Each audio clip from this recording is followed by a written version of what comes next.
আমার বোনরা শুনছে তো না? আমার বোনরা শুনছে তো? বিবাহিত ভাইরা শুনছেন তো? তোমরা অবিবাহিতরা শুনছো তো? আমি তোমাদেরকে আজকে এমন এক গল্প শোনাচ্ছি গতকালের, যেটা তোমার সারা জীবনের শিক্ষণীয় হতে পারে। আর আজকের দিন আমি বিলিভ করি, যদি আমি এরপর আর একটা বক্তব্য না দিই, একটা হাদিস, একটা আয়াত না বলে, যদি ওয়াখির দাওয়ানা আলহামদুলিল্লাহি রাব্বিল আলামিন বলে চলে যাই, আমার এখানে আসার সার্থক যদি তোমরা বুঝতে পারো, তোমরা মনোযোগ দিয়ে শোনো, কথাটা মনোযোগ দিয়ে শুনবেন। এখানে অবিবাহিত কারা আছো? হাত তোলো তো, অবিবাহিত কারা আছো? ঠিক আছে। আরে হাসার কি, যে এই বাঙালি যেটাই কই এটা হাসে, কি দুনিয়াটা কৌতুক বাড়ে। অবিবাহিত কে আছে কারকে হাসার কিছু হয়ে গেল, কি মানে এটাও হাসার কিছু? ভাই আমি এখানে বললাম যে অবিবাহিত কারা আছে, সবাই হাসা শুরু করতে, মানে কি? আমি তেমন কখনো ব্যক্তিগত বিষয়ে তেমন বলি না মাহফিলে, এটা আপনারা অনেকে হয়তো জানেন যারা আমাকে চিনেন। গতকাল আমার কাছে প্রশ্ন আসলো তালাক বিষয়ে। আমি বেশিরভাগ সময় অ্যাভয়েড করি তালাক বিষয়ে প্রশ্ন। এমনিতে আমি নর্মালি কোনোদিন কোনো ফতোয়া দিই না। যখন নতুন নতুন বাংলাদেশে আসছিলাম আমি সৌদি আরব থেকে, তো আর অনেক ছোট ছিলাম, রক্ত অনেক গরম ছিল, তখন আমি বিদআত শিরক এগুলো নিয়ে প্রায় ফতোয়া দিতাম, আর অনেক ভেজাল লাগতো, সত্যি কথা। আল্লাহ আমাকে আশ্রয় দিয়েছে। এখন আমার ওস্তাদরা, বড়রা যারা আছে, তারা আমাকে বললো যে জামশেদ, তুমি ফতোয়া দিও না, কোরআন সুন্নাহ থেকে মানুষকে তুমি আহ্বান করো, ভালোর দিকে ডাকো, মন্দের দিকে নিষেধ করো, আল্লাহ তোমাকে যতটুকু তৌফিক দিয়েছে। ফতোয়া অনেক বিস্তর বিষয়, অনেক সিচুয়েশনের উপরে ফতোয়া চেঞ্জ হয়। দেখা যায় একই বিষয়, মানে সাবজেক্ট এক, পরিস্থিতিতে দুই রকম অ্যান্সার। তো তোমার এখনো সেই প্রজ্ঞা যদি না হয়, তুমি দিও, আর প্রজ্ঞা হলে দিও। তা আমি ওনাদের কথা চিন্তা করেছি যে আমার সেই প্রজ্ঞা হয়নি যে আমি দিব, কারণ এখানে হানাফিরা বলে যে একসাথে 3 তালাক দিলে হয়ে যায়, আর শাফি হাম্বালিরা বলে যে যতবারই তালাক দেয় একবার। এখন যারা হানাফি নিজেদেরকে বলে, ওনারাও কিছু দলাইল পেশ করে, আর যারা শাফি মালাকি আছে বা আহলে হাদিস সালাফি আছে, তারাও সূরা বাকারার মধ্যে যেমন তালাক ও মাররাতান, তালাক 2 বার, মানে 2 দফায়, এভাবে দিয়ে বলে। তো আমি চিন্তা করছি এটা বড়দের বিষয়। কার বিষয়? এটা আমার ম্যাটার না, আমার এত জিম্মেদারি নেওয়ার এখনো অতটুকু যোগ্যতা হয়নি। তো বেশিরভাগ তালাকের যখন প্রশ্ন আসে, আমি বড় বড় আলেম যাদেরকে চিনি, যেমন আমি সৌদি আরবে ছিলাম, তাহলে বেশিরভাগ যাদেরকে আমি চিনি তারা মদিনা ইউনিভার্সিটির স্কলার। কেউ হাফার আল বাতান ইসলামিক সেন্টারের লেকচারার, কেউ রিয়াদ ইসলামিক সেন্টারের লেকচারার, কেউ আল আহসা ইসলামিক সেন্টারের লেকচারার সৌদি আরবে, যাদের সাথে আমার পরিচয় আছে খুব ছোটবেলা থেকে, আমি যাদেরকে চিনি, যারা আমাকে খুবই আদর করে। তো আমি যেটা করি, যখন এই তালাকের মাসলা মাসাইল আসে, নর্মালি কোনো প্রশ্ন আসলে আমি জবাব দিই না, কিচ্ছু রিপ্লাই করি না, কারণ আমি জানি আমি ফতোয়া দিব না, আমি ইগনোর করার চেষ্টা করি। খুব সহজ থেকে সহজ প্রশ্ন আসলো দিতে চাই না, কাউকে না কাউকে ট্রান্সফার করে দিই। তো ওই একটা বোন মেসেজ লিখলো, আমি ওয়ালাইকুম আসসালাম দিয়ে লিখেছি আপনি যে কোনো প্রশ্ন লিখে করেন। তখন সে লিখে প্রশ্ন করলো যে তালাকের বিষয়। আমি বললাম যে আমি তালাকের বিষয়ে ফতোয়া দিতে জানি না, আমি একজন বড় আলেমের নাম্বার দিচ্ছি, আপনি ওনার সাথে কথা বলে আপনি জেনে নেবেন। হোয়াটসঅ্যাপে মেসেজ দিন, ওনাকে কল করে দিন, সমস্যা নেই। এখন উনি আমাকে একটা ভয়েস মেসেজ পাঠালো যে ওনার হাজব্যান্ড ওনাকে তালাক দিয়েছে 3 বার। এখন উনি নানা হুজুরের কাছে গিয়েছে যে উনি এখন এই স্বামীর ঘর করতে পারবে কিনা, ওনার স্বামী অনুতপ্ত, উনি অনুতপ্ত। তো বললো যে আমি বেশ কিছু হুজুরের কাছে যতটুকু আমি আমাকে বলেছে যে আমি আহমদুল্লাহ হুজুরকে মেসেজ করেছি, উনি রিপ্লাই করেনি, আমি আজারি হুজুরকে মেসেজ করেছি, রিপ্লাই করেনি, আমি আব্দুল রাজাক ইউসুফ হুজুরকে মেসেজ করেছি, উনি রিপ্লাই করেনি, আমি কুয়াকাটা হুজুরকে মেসেজ করেছি, রিপ্লাই করেনি, আপনি জামশেদ মজুমদারের ফেসবুকে মেসেজ করেছি, রিপ্লাই করেননি, এর মধ্যে কেউ রিপ্লাই দেয়নি। আপনি আমাকে ওয়ালাইকুম আসসালাম রিপ্লাই দিয়েছেন হোয়াটসঅ্যাপে মেসেজ দেওয়াতে। আমাকে একজন হুজুর বলল আমি আমার স্বামীর সাথে থাকতে পারবো একটা হারাম কাজের মাধ্যমে। কি কাজের মাধ্যমে? হারাম কাজের মাধ্যমে।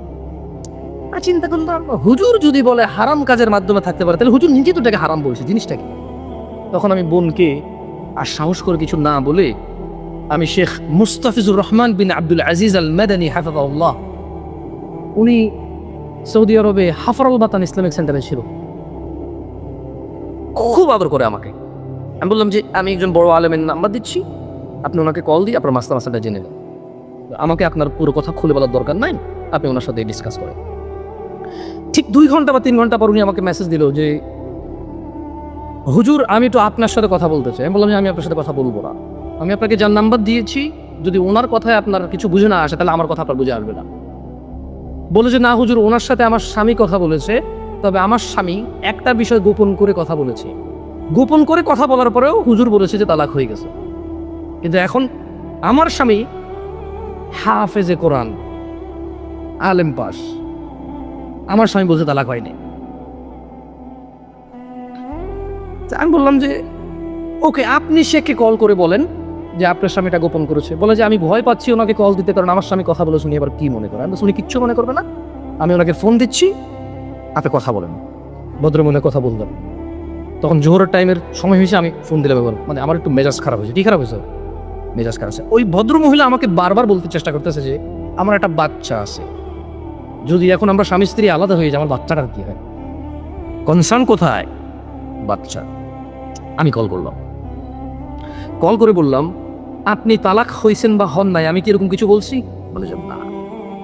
আমি বললাম ধরে নেন আপনার স্বামী আপনাকে তালাক না দিয়ে যদি গলা একটা কোপ দিত, আপনার গলাটা কাটতো কিনা? বলে যে কাট। আমি বললাম তালাক দিল, তালাক হবে। এবারে হুঁশে দিছে না বেহুশে দিছে, রাগ করে দিছে না আদর করে দিছে, মজা করে দিছে নাকি দুষ্টামি করে দিছে, এইটা ম্যাটার না। আপনার স্বামী যদি আপনাকে 5 তলা বিল্ডিং থেকে রাগ করে অথবা রাগ না করে হাসি মুখে অথবা দুষ্টামি করে যদি আপনাকে ধাক্কা দিত, আপনি কি পড়তেন 5 তলা থেকে? বলে যে পড়তাম। তাহলে আপনার কেন মনে হচ্ছে না যে আপনার স্বামী আপনাকে রাগের মাথায় তালাক দিলে হবে না? রাগের মাথায় ধাক্কা দিলে যদি 5 তলা থেকে পড়ে আপনার হাত পা ভেঙে যায়, মরার সুযোগ থাকে, মরে যেতে পারেন আপনি, এরকম সম্ভাবনা থাকে, তাহলে কেন আপনার স্বামী আপনাকে তালাক দিলে তালাক হবে না? মানতে অসুবিধা কোথায়? যে আল্লাহ আপনার এই স্বামীকে কবুল বলার পরে ওর সাথে থাকা বৈধ করেছে, সে আল্লাহই তো 3 তালাক পরিপূর্ণ হয়ে গেলে থাকাটা অবৈধ করেছে। যিনি আপনাকে এর সঙ্গ দেওয়ার জন্য বৈধ করেছে, আপনি মেনেছেন সেটা। উনি যখন অবৈধ করেছে সেটা মানছেন না কেন? প্রবলেম কোথায়? আপনার বাচ্চা। যদি আপনার হাজব্যান্ড কালকে অ্যাক্সিডেন্ট হয়ে মারা যায়, মৃত্যুর পর আপনার হাজব্যান্ডকে নিয়ে আসতে পারবেন জীবিত করে? না। যদি আপনি মারা যান কালকে, আপনার এই বাচ্চা কি মা হারা হবে না? হবে। ওকে, আপনারা দুইজনই উভয় মারা গেলেন, কোনো অ্যাক্সিডেন্টে বাচ্চাকে রেখে গেলেন, বউ জামাই গেলেন কোথাও ঘুরতে বা ডাক্তার দেখাইতে, অ্যাক্সিডেন্টে দুজন মারা গেলেন, আপনার এই বাচ্চা থাকবে কিনা? বলে থাকবে। তো তখন আপনাকে কি ফিরেতে পারবে কেউ মৃত্যু থেকে? না। আপনি কেন আল্লাহর বিধান মানতে অসুবিধা হচ্ছে? যদি পরিপূর্ণ তালাক হয় আপনার, আপনি বলেন। একটা সমাজ রাত 1টা পর্যন্ত মাহফিল করতো, সেটা এখন 10টা 11টায় নামছে।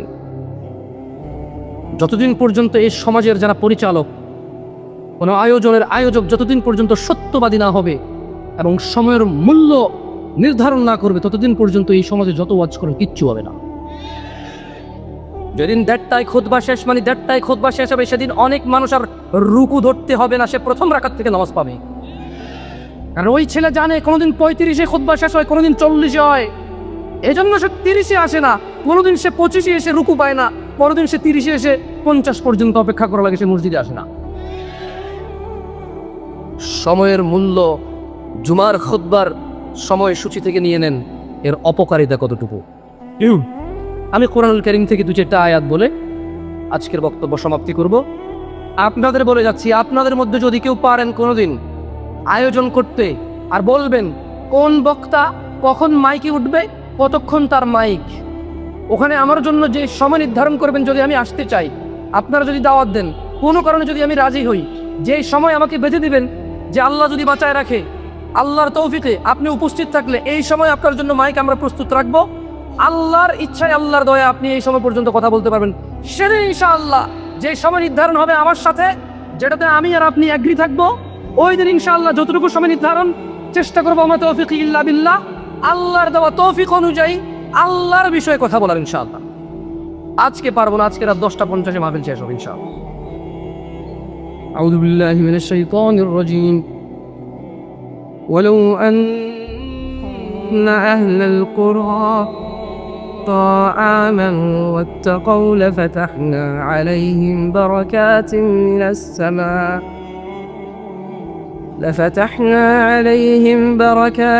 من السماء والأرض ولكن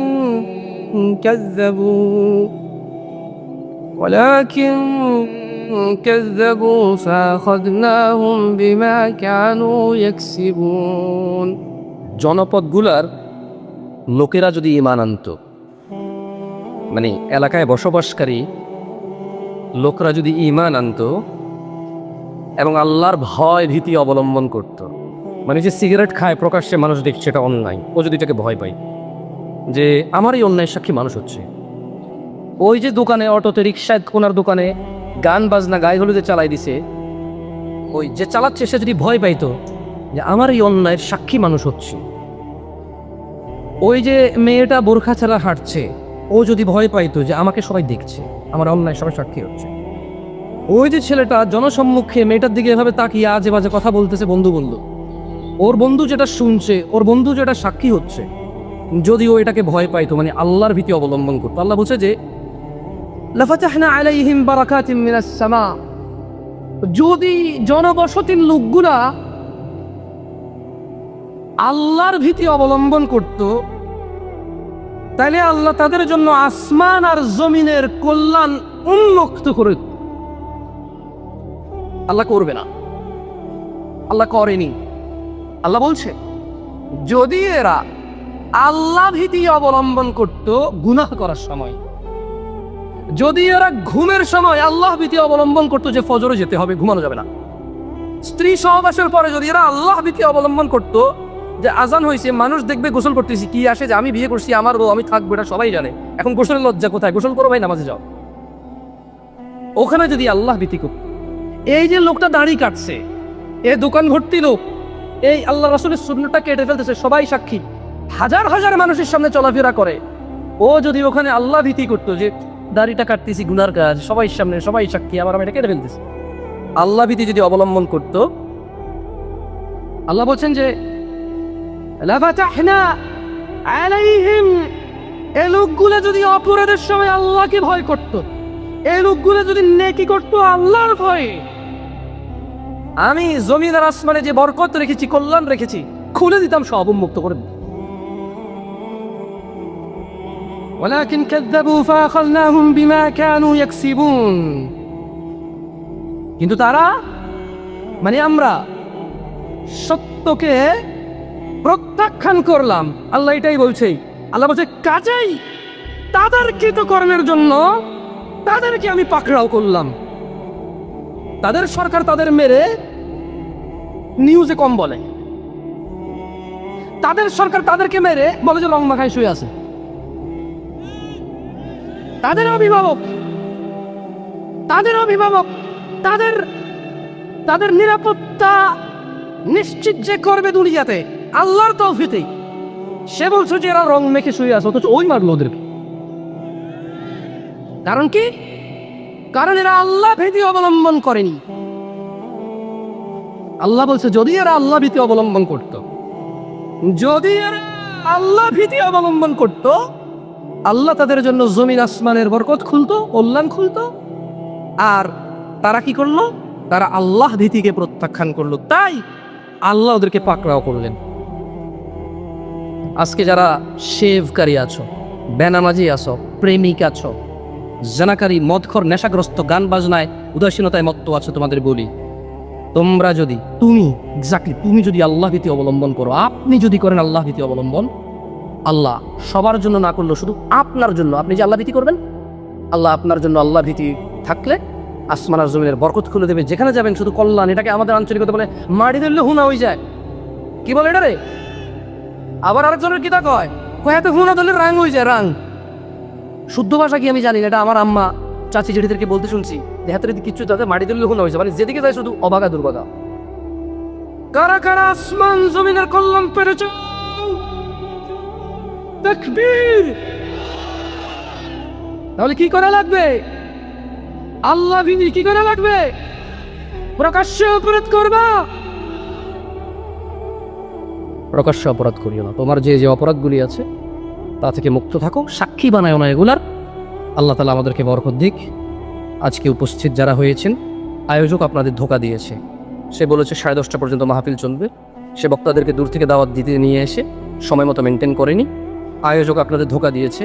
আমি রাগ করছি না, আমি নিয়ম মেনে চলছি, আমি অনেক নিয়ম মানি, এটা আমি বলবো না। আমার এমনিতেই ঘুলে ভরা জীবন, এত মানুষের সামনে সাক্ষী রেখে আমি অনিয়ম করতে পারবো না। আকুলু কাউলি হাদা ওয়াস্তাগফিরুল্লাহ লি ওয়া লিসাইরিল মুমিনিন ফাস্তাগফিরু ইন্নাহু হুয়াল গফুরুর রহিম। সুবহানাকাল্লাহুম্মা ওয়া বিহামদিকা আশহাদু আল্লা ইলাহা ইল্লা আনতা আস্তাগফিরুকা ওয়া আতুবু ইলাইক। আসসালামু আলাইকুম। বোন, এই যে তুমি একটা ছেলের সাথে সম্পর্কে জড়াচ্ছ, এই ছেলেটা ওই ছেলে যে তোমাকে বিয়ে না করে তোমার সাথে সম্পর্কে জড়াইছে, তোমাকে এদিক সেদিক আনাচে কোনাচে, বাহিরে, পার্কে, কত জায়গায় ডাকে। মোবাইলে তার কত ধরনের আবদার, তোমার কাছে এটা প্রেম মনে হয়, অথচ তুমি আর সে স্বামী স্ত্রী নও। একবার ভেবে দেখো, তোমাকে বিয়ের পর অন্য একটা মেয়ের সাথে সেম যদি সে করে, তুমি পরকিয়া বলবে আর সে বলবে পুরুষ একাধিক বিয়ে করতে পারে। কিভাবে?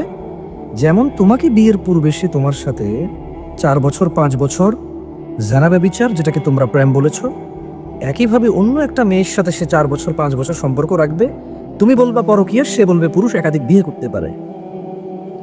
বোন আমার, তুমি তোমার স্বামী ছাড়া যে পুরুষের সাথে ঘনিষ্ঠ হও, সে একটা দুশ্চরিত্র পুরুষ, সে ওই কাপুরুষ যার এতটুকু ক্ষমতা নাই বিয়ে করবে বলতে পারে, যার এই যোগ্যতা নাই তোমার বাড়িতে বিয়ের প্রস্তাব পাঠালে সে রাজি হবে। তোমার বাবা, ভাই, আত্মীয় স্বজন এরা রাজি হবে, তার যোগ্যতা নেই, বিষয়টা আমি অর্থ দিয়ে বিচার করছি না। ইভেন তার চরিত্র সুন্দর নেই, তার চলাফেরা সুন্দর নেই, তার শিক্ষা দীক্ষা সুন্দর নেই, তার বখাটেপনা আছে, তোমার বাবা অথবা মা, আত্মীয় স্বজন হয়তো রাজি হতো সে দরিদ্র হলেও যদি তার চরিত্র ভালো হতো, যদি সে ভদ্র, নম্র ও সুশিক্ষিত হতো। অর্থ হয়তো তারা স্যাক্রিফাইস করতে পারতো, যে ছেলে শিক্ষিত, একসময় চাকরি পাবে বা কিছু করবে, ভদ্র মেয়ে আমার সুখী হবে। মনে রাখবা বোন আমার, বিবাহের পূর্বে তুমি যত ছেলের সাথে তুমি ঘনিষ্ঠ হয়েছ, প্রত্যেকটা ছেলে দুশ্চরিত্র, বিবাহের পরেও তার চরিত্র ভালো হবে না। কারণ 4 বছর তোমার সাথে জেনা করার পরে বিয়ে করলে যদি তার চরিত্র খারাপ না হয়, তোমাকে বিয়ে করে আরো 10টা মেয়ের সাথে 400 বছর নষ্টামি করলে চরিত্র খারাপ সে নিজের কেন মনে করবে বলতে পারো?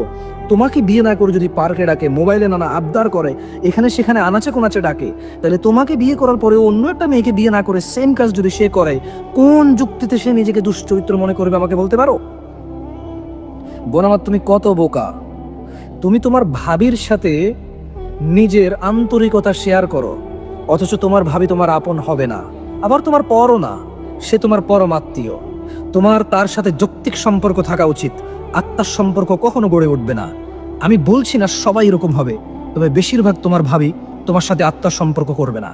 যেমন তুমি একটা উদাহরণ নাও, তুমি মনে করো তোমার ভাবি তোমাকে মায়ের মতো আদর করবে, বড় বোনের মতো আদর করবে, বড় ভাই মায়ের মতো হয়, নানা কত কিস্সা কাহিনী তুমি বলো, আর তুমি মনে মনে তার থেকে অনেক বেশি কিছু আশা করো, আর তুমি যা আশা করো তা তো তুমি পাওই না, বরঞ্চ তুমি এর উল্টাটা পাও। যেমন তোমার ভাবি তোমাকে হিংসুক মনে করবে, সে তার সুখের সংবাদ তোমাকে দিবে না, সে তার সুখের সংবাদ তোমাকে দিবে না। ধরে নাও একটা মেয়ে যদি সে গর্ভবতী হয়, তাহলে সে 40 থেকে 45 দিনের মধ্যে সে নিজে জানতে পারে সে গর্ভবতী হয়েছে। দেখা যাবে তোমার ভাবি এটা সবাই, যারা তার একেবারে আপন, যে সে যাদেরকে মনে করে, সবাইকে জানাইছে। তুমি জানতে পারবা কতদিন পরে? 6 মাস পরে। হতে পারে বাচ্চা হওয়ার সময় জানছো, হতে পারে 4 মাস পরে জানছো, হতে পারে তুমি তৃতীয়, চতুর্থ, পঞ্চম কারো থেকে শোনার পরে বিশ্বাস করনি, কারণ তোমরা একই বাসায় থাকো, প্রতিদিন তোমাদের যাওয়া আসা হয়, অথবা মাঝে মধ্যে তোমাদের যাওয়া আসা হয়।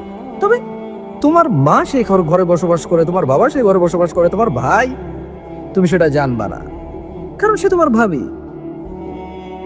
তুমি তোমার স্বামীর সংসার নষ্ট করো ভাইয়ের জন্য, কিন্তু তুমি কি কখনো শুনেছো কোনো ভাবি তার সংসার নষ্ট করেছে ননদ অথবা নন্নসের জন্য? তোমরা কি বলো এটাকে? আমাদের এলাকায় স্বামীর বড় বোনকে নন্নস বলে, স্বামীর ছোট বোনকে ননদ বলে, ননদ ননাই কিছু একটা। তুমি কি কখনো শুনতে পেরেছো এটা? যত তুমি তোমার ভাইয়ের জন্য স্বামীর সংসারে যত ভেজাল, যত স্বামীকে তার পরিবার থেকে দূর করো, কোনোদিন কি তোমার ভাবি তোমার জন্য এরকম করেছে? করে না। কারণ মেয়েরা তার শ্বশুর বাড়িতে শুধু তার স্বামীকে আপন মনে করে, আর কাউকে আপন মনে করে না। ওয়ালাইকুম আসসালাম রহমতুল্লাহ। হ্যাঁ, মেয়েরা মানে স্বামীর বাড়িতে শুধু স্বামীকে আপন মনে করে, আর কাউকে আপন মনে করে না। সো তুমি বোকা, তুমি কখনো এটা আশা করবে না যে তোমার ভাবি তোমাকে এটা খেতে বলবে, ওইটা খেতে বলবে, তোমাকে এটা করবে সেটা করবে, বরাবর। নো, সে তোমার পরমাত্মীয়, শ্রদ্ধেয়, তাকে তুমি মূল্যায়ন করবা, শ্রদ্ধা করবা, তার জীবন সে বাঁচবে, তোমার জীবন তুমি বাঁচবা। সে যদি তোমার উপকার আসে তার কৃতজ্ঞ হও, সে যদি তোমার উপকারে না আসে তার প্রতি ক্ষোভ রাখার কোনো কাজ নেই। কেমন? সো আমার বোনদের প্রতি আমি এই নসিহাগুলো উৎসর্গ করলাম। তোমরা বোকার স্বর্গে বসবাস করো। নিজে একটা এমন ছেলেকে বিয়ে করো যেই ছেলে তোমাকে বিয়ে না করে 4 বছর কথা বলে, এটাকে দুশ্চরিত্রতা মনে করে না। নিজে এমন একটা ছেলেকে বিয়ে করো যে ছেলে তার বিয়ের খবর তার মা বাপকে বলতে পারে না, বলে যে এটা এখন গোপন থাকবে, পরে 3 বছর 4 বছর পরে তোমাকে তুলে নেবে। আরে এমন কাপুরুষকে কেন বিয়ে করবা? যে কাপুরুষ বিয়ের এলান করতে পারে না, সে একজনকে বিয়ে করছে সেটা সে বলতে পারে না, এর চাইতে নিম্নমানের কাপুরুষ আর পৃথিবীতে আছে? পুরুষের মধ্যে নানা রকম কাপুরুষ আছে, কিন্তু এর চাইতে সর্বনিম্ন কাপুরুষ আর কে? যে কোনো মহিলাকে বিয়ে করে এবং বলে যে আমি এখন বলতে পারবো না যে আমি বিয়ে করছি। এমন কাপুরুষকেও কোনো মেয়ে নির্বাচন করে। এরপরে 6 মাস বছর যাওয়ার পরে বলে যে ও আমার খোঁজ রাখে না, এখন বলছে ওর আগের বউ মানে না, এখন বলছে ওর বাবা মানে না, এখন বলছে ওর মা আত্মহত্যা করবে, ওর বাবা ওর মাকে তালাক দেবে, ও আমাকে নিতে পারবে না, কান্নাকাটি করছে, ওর বড় ভাই মামলা দেবে, ওর আগের বউ মামলা দেবে। হুজুর আমি কি করব? তুমি এক বোকা মেয়ে, গর্ধব তোমার মাথায় গোবর। তুমি দুশ্চরিত্র ছেলেকে বিয়ে করে চরিত্র কামনা করো। তুমি হচ্ছ ওই বোকা যেই বোকা নিজে বিয়ে না করে একটা পুরুষের সাথে কথা বলার পরে ওই পুরুষকে প্রেমিক বলো, দুশ্চরিত্র বলো না, অথচ একই পুরুষ অন্য মহিলাকে বিয়ে না করে কথা বলে থাকে দুশ্চরিত্র বলো। তোমার সাথে যদি জানা ব্যভিচারে লিপ্ত হয় তাহলে পুরুষ প্রেমিক, আর অন্য কারোর সাথে জানা ব্যভিচারে লিপ্ত হলে পুরুষ দুশ্চরিত্র। তুমি হচ্ছ সেই বোকা মেয়ে। আই এম সরি, আমার মুখ বাঁকা হয়ে যায়। I am very sorry sister. বোন আমার, আমি আন্তরিকভাবে ক্ষমা চাচ্ছি, আমার মুখ বাঁকা হয়ে যায়, আমার হাত পা নড়ে চড়ে, আমার রক্ত সঞ্চালনের গতি বেড়ে যায় তোমাকে নিয়ে এগুলো বলতে গেলে। আমার উচিত টেলিভিশনে ইন্টারনেটে অনেক সুন্দর করে কথা বলে অনেক হুজুররা, ওইরকম করে বলা হয়, তো আমি পারি না। আমি এইসব বিষয়ে কথা বলতে গেলে পারি না সুন্দর করে বলতে, আমি কি করবো বলো? আর ওই যে ওই ছেলে, ও তো কাপুরুষ যে বিয়ের ঘোষণা দিতে জানে না। হ্যাঁ, এই পৃথিবীতে লক্ষ কোটি মানুষ, এক এক দেশের মানুষ এক এক রকম। রাস্তা বের হলে একটা ছেলে যদি মেয়ের দিকে তাকায়, মেয়ে পছন্দ হতেই পারে, কিন্তু এখন ও কত বোকা বলে যে একেই বিয়ে করতে হবে, ওর পছন্দ হইতেই পারে, কেন হবে না? পুরুষ মেয়ের প্রতি আকর্ষণ আছে, এটাই তো স্বাভাবিক। এই জন্যই তো আমরা সংযত হইতে বলছে, সংযত থাকতে বলছে, চক্ষু নিচ রাখতে বলছে, ধৈর্য ধরতে বলছে, সিয়াম পালন করে তাকওয়া বৃদ্ধি করতে বলছে। নিজের বিবাহ করে অন্য অন্য জায়গায় যদি খায়েশ জাগে সেখানে যাওয়া হারাম, বউয়ের কাছে আসবে, সেজন্যই তো, কারণ ভালো লাগতো অন্য জায়গায়।